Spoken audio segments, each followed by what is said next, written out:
Atine sapa sing kuat yen mung dadi ladang curhat hari-hari rasane kecewa berat sapa wong sing ora mangkel rasane kaya disetel sirah mumet atine kecewa dobel koyo duweni wis kadung sepenuh hati jebule mung baleni isinan terulang lagi bola bali dolanan bola bali wis kapusan janji manis nalika awal pacaran dadi badon tak lakoni dadi payung wis ngalami kadung elos ora mikir cinta tak pasrah ke Gusti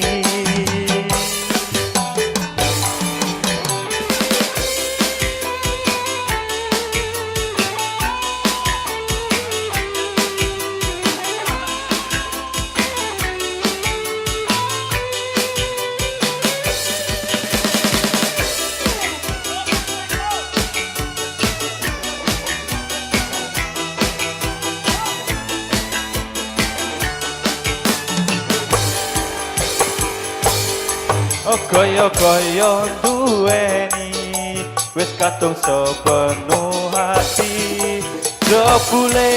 mung baleni kisinan terulang lagi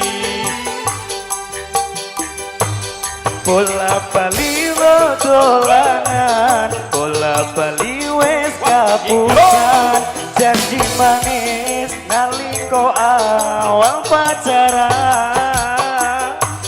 dadi badut tak lakoni dadi payung wis nalami kadung ngelos ora mikir cinta tak pasrah Gusti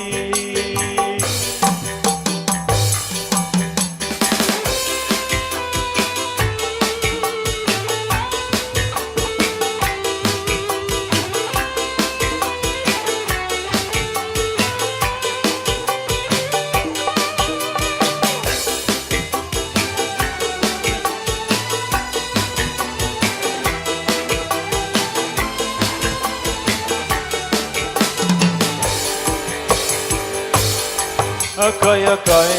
duweni wis kadung sepenuh hati jebule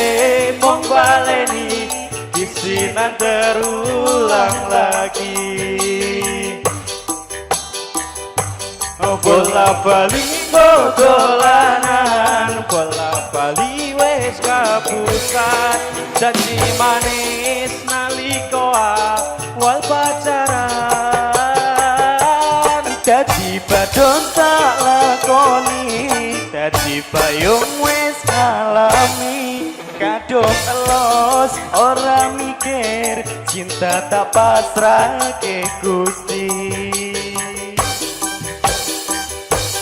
bola bali dolanan bola bali wis kapusan janji manis nalika awal pacaran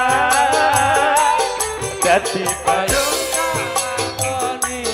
dadi payung wis ngalami